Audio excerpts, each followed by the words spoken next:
Hello, my name is Rich Coleman and welcome to the Prevention Corner. We are excited about this opportunity. This is the third in a series that we've done for Black History Month with featuring African American female authors. And today I'm so excited because my guest is my niece with me, a noted author extraordinaire. And we're going to talk about family. We're going to talk about these two incredible books and other things that she's involved with from a business perspective to get involved with reaching out to other authors. Miss Tiffanie Lewis, who is here with us today. I don't want to get you married here. Sorry about that. Not yet. Thank you, my dear, for being here with us. I'm so glad to be here. It is so exciting for me to have you on with us today because I have been following your work. And we have been so excited and so proud of all that you've accomplished as an author, as a speaker, and the things that you've done. I just get so excited knowing, oh, look at my niece, she's just flat out there going for it. We're going to talk about the two books, the first one that you have written, and then the next one that you were a part of collaborating with. But we're going to talk about the business model, because you just recently were involved with a big workshop with multiple authors that were coming in. I have two books. When Boaz Comes, preparing Boaz. Boaz, B-O-A-Z, comes, preparing for the right mate. Her first book. And the second one that she's collaborated with, Unbreakable Spirit, Rising Above the Impossible. Both of these books that are out there in the domain. We're going to put the website information and how you can get access to these books. But I want to talk about you first. Okay. Let's talk about me. Let's talk about your endeavor from graduating from college, and then how did you get this writing bug to where you are today? You know, I've always really had a passion for writing. Started when I was really young. I've had a couple of poems published, and I just really, always felt some kind of power when I put a pen in my hand and I had paper. So I have paper everywhere all the time. I write on sticky notes. I write on notepads. I love going into a hotel and seeing the pad of paper next to the phone. I'm like, yay, I can write. And it's just always been that way. And I guess maybe, several years ago now, I found myself one night, I was talking to a girlfriend and we were talking about relationships, and I said, well, you need to do this, and perhaps you could do this, and don't do that because that gets you this. And I recognized that it was a pattern to what I was saying. It was over and over again, and not just to her, but to other single ladies. And so I just started, making little notes here and there. And that's really how the first book came to life.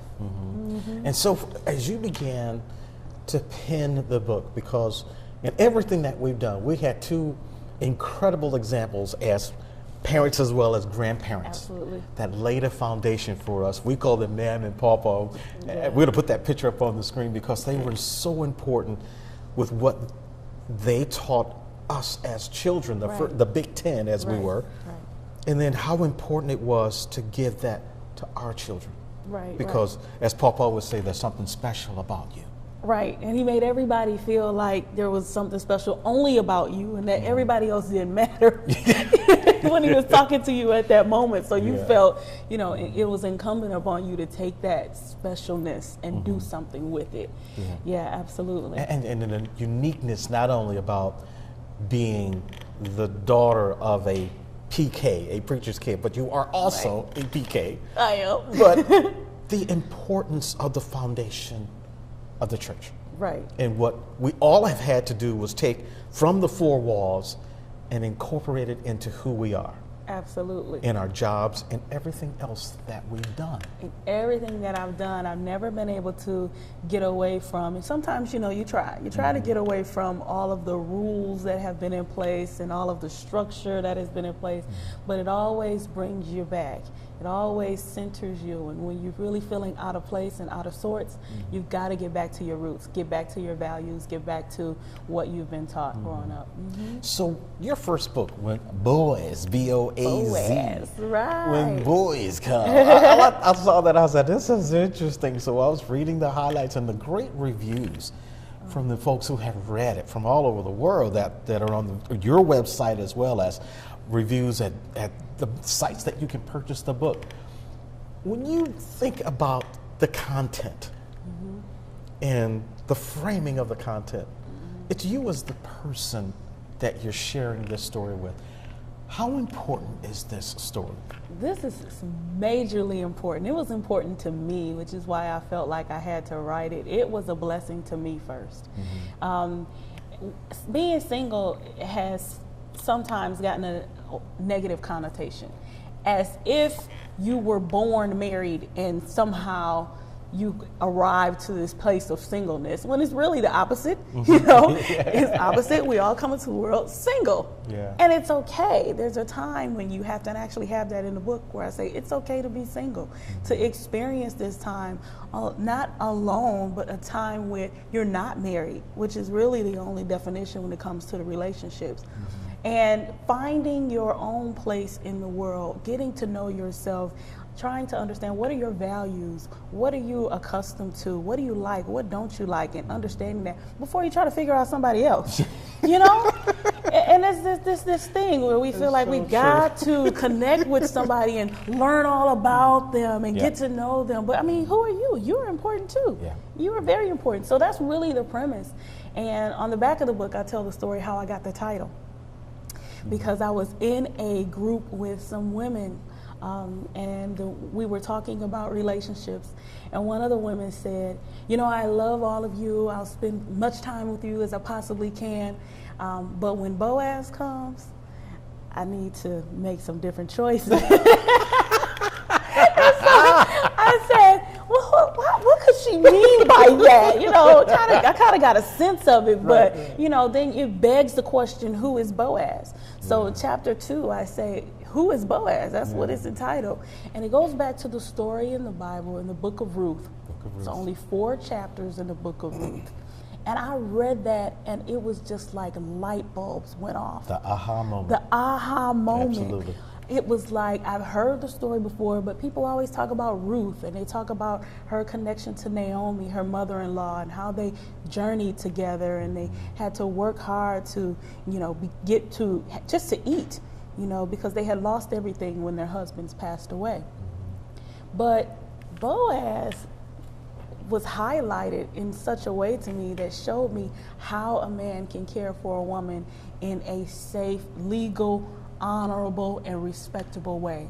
And I love that, because that's how I want to be cared for.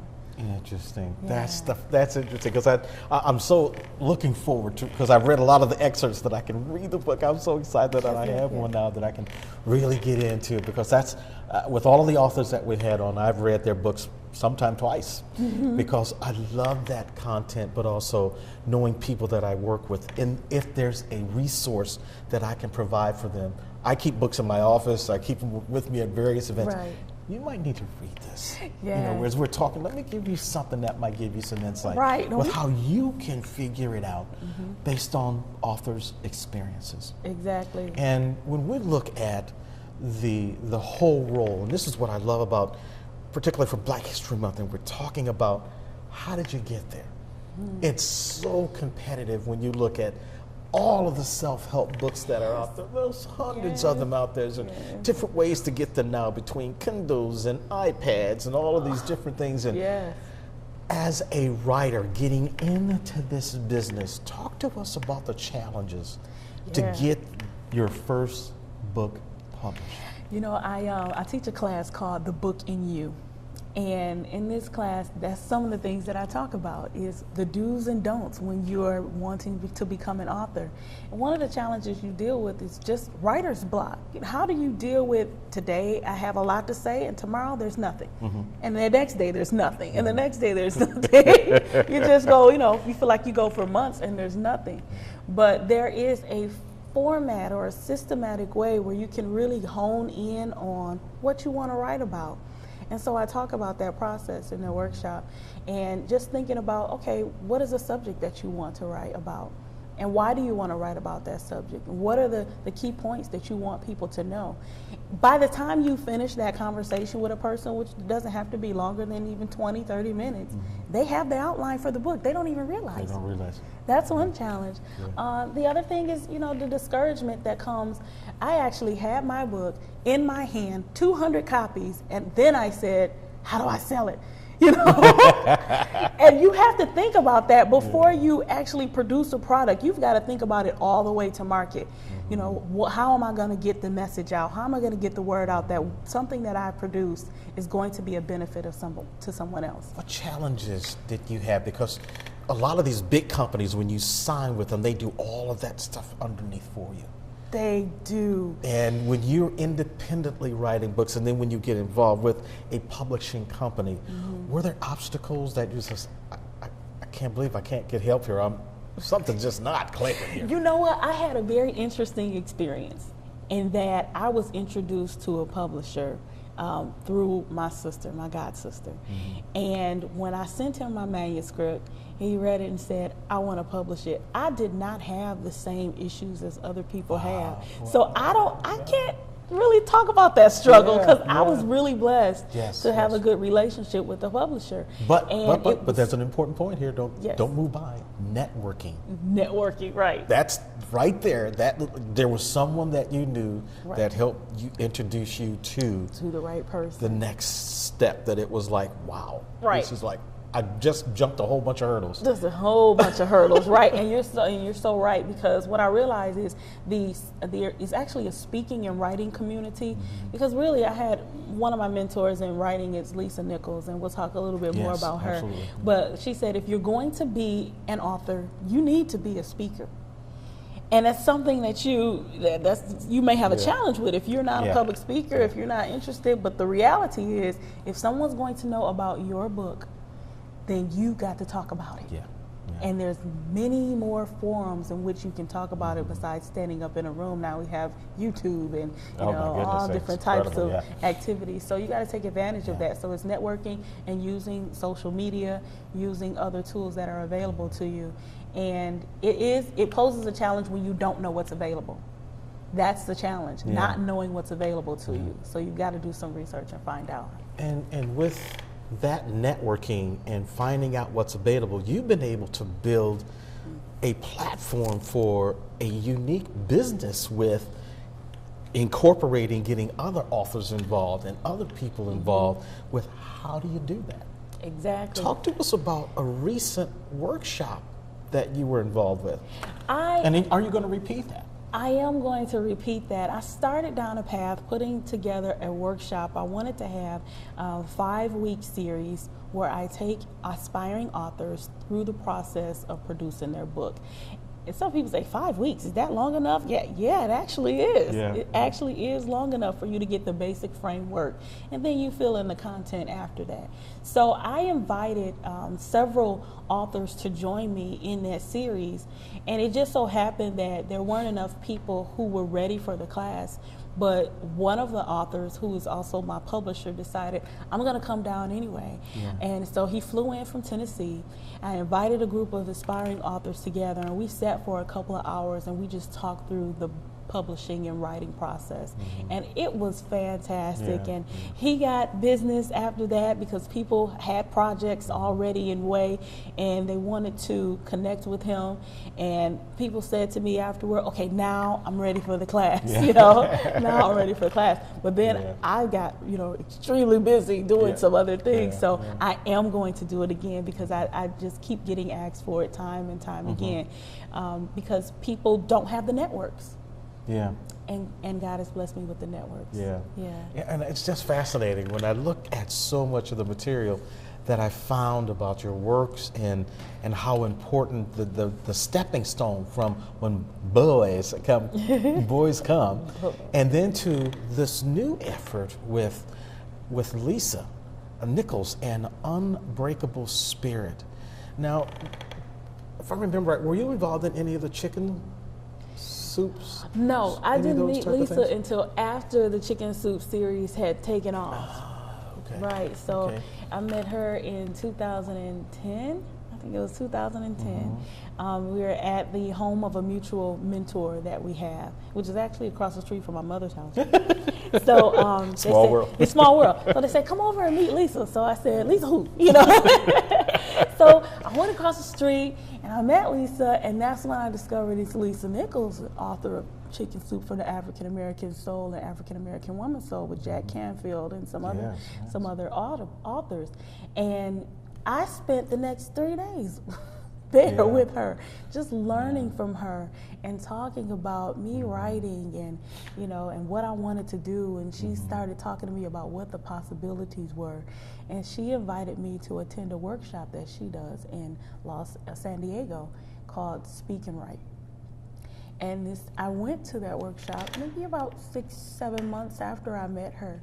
And in this workshop, she stands up and she says, I want to invite you, if you're interested, to participate in a collaborative project with me. And it's 200 some people in the room. And I'm thinking, I'm in that project.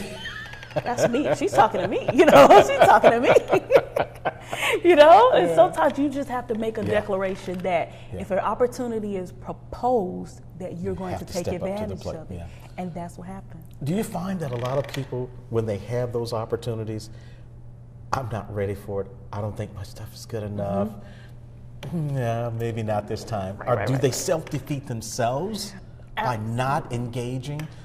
I got a good product out here. I got something to say. Absolutely. I think sometimes it's false humility. It's, I don't want to put myself out there. I don't want people to think that I'm better than what I am.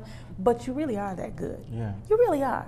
And so there's some times where people miss opportunities because of a variety of things: fear, worry, indecisiveness, procrastination. And all of these things are barriers that we have to overcome, because we will have moments of that, but you can't dwell in those moments. You have to find your way out of those moments, and there are ways of escape by putting yourself around positive people. I'm really a real advocate of spending time with people who are like-minded. People, if you want to do great things, spend your time with people who want to do great things, because the self-defeating speech comes when you, Lisa says, the Verizon network, all these people around you saying, you know, what is it that, you know, that's going wrong with me? What's wrong with me? And, oh, that is wrong with me. You're right. I can't do it. I can't make it. And then before you know it, you're not doing what you're supposed to do. And so we do miss those opportunities. But every day is a new chance to take advantage of those opportunities. So when you think about the process of writing, and particularly from writing an individual book, and then when you work with a collaborative process, what's the mindset? I'm writing and contributing to a collection. It's like this Unbreakable Spirit. So there's the theme, and then it's based on every author who contributed something special about what they experienced. Exactly. So the thing with that is you have to understand what is the theme and what is the message that you want the reader to understand at the end of all of the stories, at the end of what everybody is contributing. And in this case, we wanted people to demonstrate through their own personal testimonies the unbreakable, unshakable human spirit. What are the things that you've experienced that you really had to work at to overcome? And tell us about that triumph. But tell us about what it was that kept you from, or feeling like you could get over it. It's rising above the impossible, because every day we have challenges where we feel like this is just impossible, but you can rise. So how did you do that? So we had to dig deep within to our souls, and we had to be transparent. You know, every story is, you can't stay on the surface to help people figure out how you rise, because you got to go down to, as Papa said, the guttermost, right? You got to get down at the bottom so you can come back up. So you can come back up. So we had to dig deep in our souls and tell that one story that we thought we'd never, ever tell. Because we're here to tell the story. Now, you did that. I did for this book. You did that for this book. Was it scary? Because I don't want to give it away. Okay. I don't want to give it away. We can tell a little bit. But I want you to get to that point and share with us as an author when you're involved with writing like this and contributing to a project where people are going to say, I've been there, and I see how they made it up. Right. Talk to us about your experience of what you went through without giving the story away. Sure. But also, I worked really hard at overcoming it to where I'm at today. Right. So as I began to prepare to write my story, which is entitled Cold Hard Steel, I really had to think about what shook me. What was the turning point in my life? And we have multiple turning points, but what was a turning point in my life that really, if I didn't make the right decision, I would not be where I am today? And how can I help somebody understand that crossroad when you have to make the right decision? Because if you don't, your life will forever be changed. And this, as a writer, as a person who wants to tell a story, if you cannot tap into your emotions during that time, then you won't be able to be transparent enough so somebody can be touched, so somebody can be reached. So I had to think about that moment, and that moment happened when I was 17 years old. I was a graduate. I was getting ready to graduate from high school. I was 10th in my class, preparing for the prom, getting my braces off. Okay, this was the year. This was the year. And I found myself with the wrong type of friends. And being with the wrong type of friends, you learn wrong types of things to do. So I learned wrong types of things to do. And I got caught. Friend didn't get caught. Never got caught. Wow. I got caught. And so I said, wow, this is really experiencing. And that getting caught landed me in front of a judge. And in front of that judge, I had a life-changing decision to make, because I had to prove to him that day he was not going to see me again, or any of his other friends. And that is how I rose above that situation. I had support that day. My father supported me. I had a judge who understood where I was. I had never been in trouble before. And I also had that something on the inside, and we call the human spirit, that says we can make it above this. We can make it past this. And we all have that. So we all have to tap into that. And that's what I talk about in this book. I'm so anxious to see the story. And that's in the book Unbreakable Spirit. And we're going to put up all the sites where you can get access to these great works and Lisa and all of the things that the 38 ambassadors that have contributed to this book. And I think that for me, one of the things that I look at with your success and knowing our family and the Big Ten and beyond, as I like to call it, because this is the third generation who have taken the mantle and really aspire to take their lives and to make a difference. And as an author, and I think this is the thing that was so attractive with wanting to have you be a part of this series, because this is so challenging for African American females to get in this venue, to be heard. Because everybody's out there. There's a lot of noise out there, and it's like, here I am. And you found a way to have a presence. And I'm so proud of you for that. I'm so proud of you. We all are. We all are. I know mom is and dad is. Everybody's so proud of you, your siblings and your cousins. And this is something that for those who are looking at it, and we've talked about the networking, we've talked about the sharing, we've talked about being in the right place, we've talked about not being afraid to take that step. And when you take that step, the next big hurdle is, how do I get heard? If I'm not a part of a network already, I really have something to say. But who's going to listen to me? And I've been rejected already. The process of a manuscript and getting those ideas down, some people will get really, this is mine. If I share it with somebody, they're going to steal my idea. What kind of obstacles and information can you share with those who are aspiring, who keep getting that door and rejection letters? They're afraid to go work with someone else or to let someone take a look at it without the fear of somebody's going to steal my idea. How do you help that person? Well, a couple of things. My Uncle Richie always talks about copywriting. Copyright, copyright, copyright. I'll never forget it. It's like copyright your music, copyright. If you wrote 2 lines in a stanza, copyright. And that's easy enough to do. One of the things that I tell people is you've got to be hungry for information, because information is what helps you achieve whatever goals you're trying to pursue. So if you just Google copyright, you'll find the website where you can download the form so you can get your information copywritten, and then go and try to reach out to somebody. You got to take your message. You got to know what your message is.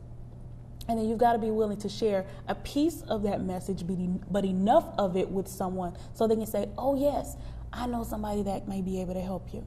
So you've got to find a way to say, I've got a really great story that I want to tell. It's for young ladies who are single between the ages of 15 and 21, and I really want to be able to give them a positive message about how they can love themselves and eventually learn how to love others. I didn't tell you that my book is called When Boaz Comes, and I got 143 pages, and here's all the chapter. I didn't do that. Yeah. But that much information is enough for you to say, I know somebody who's a publisher, or I know somebody who's an editor, or that kind of a thing. So find a way to share without telling all, bearing all. That's one thing. And that's how I was able actually to, get my first book published, is I told somebody a little bit of what I was working on. They said, I know a publisher. Yeah. So. And again, it's all about networking and talking with folks, going to workshops, going to events, and as I like to call it, become a sponge.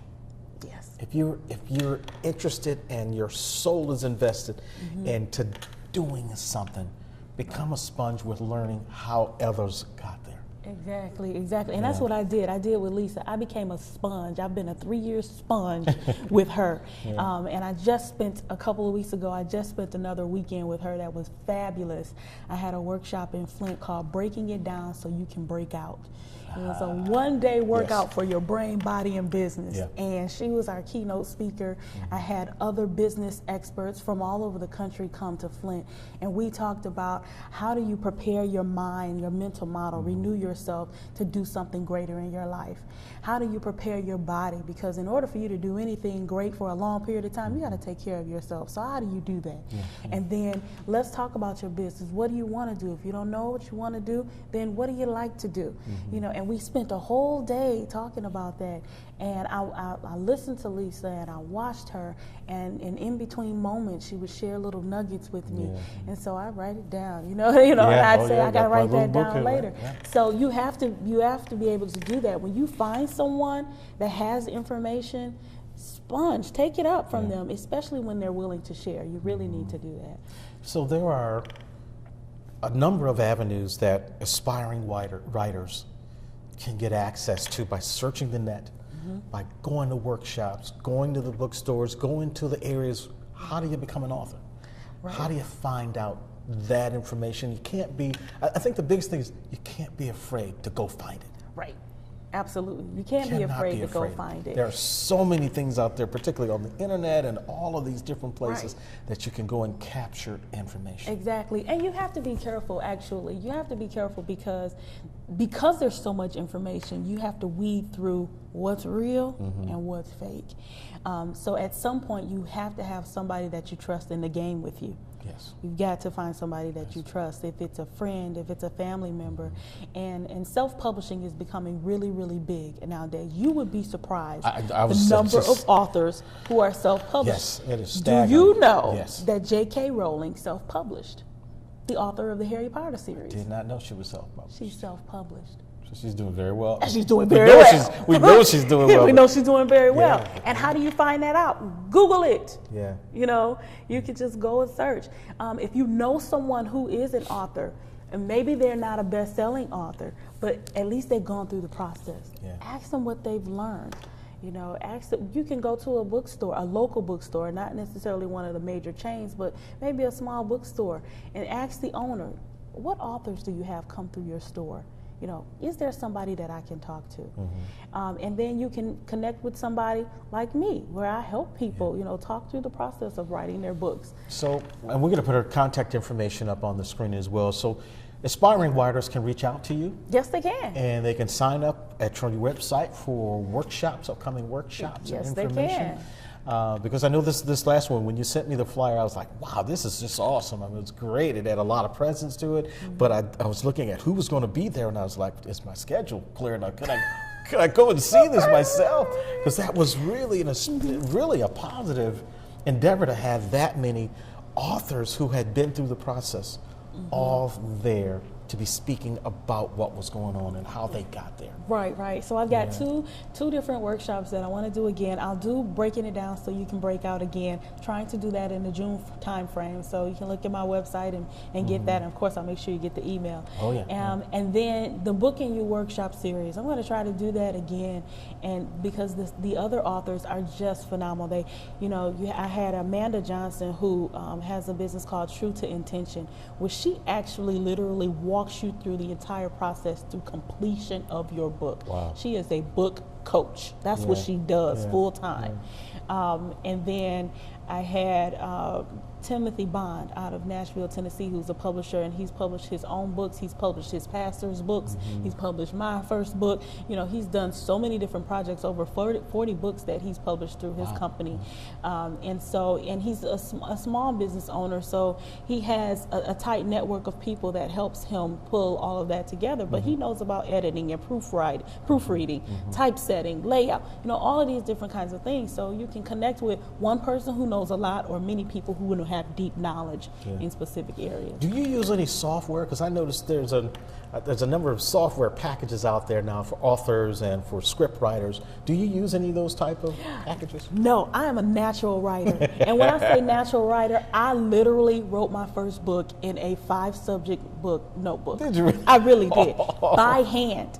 That That was the inspiration. I wrote it longhand, and I took all those sticky notes, from different places, and I stuck them in the front of the book, and I would say, oh, I wrote something on that, and I grabbed the sticky note, and then I write it into wherever point I was in the script, and then when all the sticky notes were gone, I thought, wow, okay, I think I'm done. That's kind of how it went. Natural. Yeah. Well, as we get ready to wrap up here, this has been, we could probably go another half hour talking about this, but we're going to put the information up on the screen, her website, her email address, information about upcoming events where you can get on the list to get an email blast so that you can find out. But in closing, share with us, you brought something else here that I wanted to find out. You wanted to share this because I see these here and I know you want to talk about it. Share with us about these. I do. I think taking advantage of those opportunities is something else that we talked about. And I had the opportunity to travel abroad with work, with my job. I work with a Fortune 500 company, and I'm a global manager in HR. So I used to travel to lots of different countries, teaching and training and providing knowledge. And on a recent project, I've been to Korea, I think 5 times. Wow. And it was wonderful to be in Seoul, Korea. It's like being in New York City, lots of life. Lots of life. And I love shopping there. So I had all these little things, and I said, I want to bring something to you. So they have these little bags. I just buy the bags because I love the bags. That's so pretty. Is that and not? Purple is a power color. And I love purple. It's my is- favorite color. So Somebody else I know is her favorite purple. it's her favorite color too. Miss know? Brittany, that's it. Oh, and so I brought this for you. It's postcards from Seoul, and they're all different, types of, visuals from what's in Seoul. So that's for you, because I really appreciate you having me here today. I wanted to have you that. He's like, oh my goodness. And this these is are for gorgeous. Aunt Phyllis. I'm going to show the audience what it is.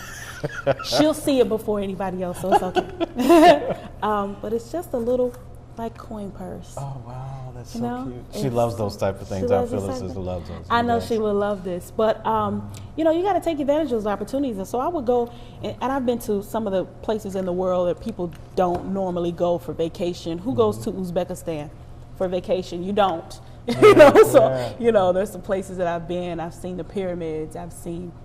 You have traveled a lot. I knew it was like, I'd see you at one point at a family function. I'm heading on a flight, Uncle. I'm out of here, and some other part of the world. That is so exciting. So you take advantage of those, and you soak up the culture while you're there, and then you bring a little bit of that back and see how you can fit it into your life. What did you learn from the culture? And what I learned about, one of the things I learned from Korea is efficiency and productivity yields great results. And in Korea, man, they find the best, fastest way to get something done. I mean, the internet over there is more powerful than you can believe. You get it like that, you know? Wow. So I just love Wi-Fi, and so so it's been great. It's been great. And so now I'm into some new activities, new journeys, and I'm really excited about where God is taking my businesses. More to come. Wow. That's amazing. More to come. Well, folks, we have had it here today. What an amazing endeavor that you've been involved with. When Boaz, come call it. Boaz. I can't want to say Boaz, but just Boaz comes, preparing for the right mate. It's her first book, and contributing to Unbreakable Spirit, Rising Above the Impossible with Lisa Nichols. Tiffanie, it has been such a treat to have you on with us. Thank you so much. I love you so much. And I'm so proud of what you've done and what you accomplished, because you're just starting. Just getting started.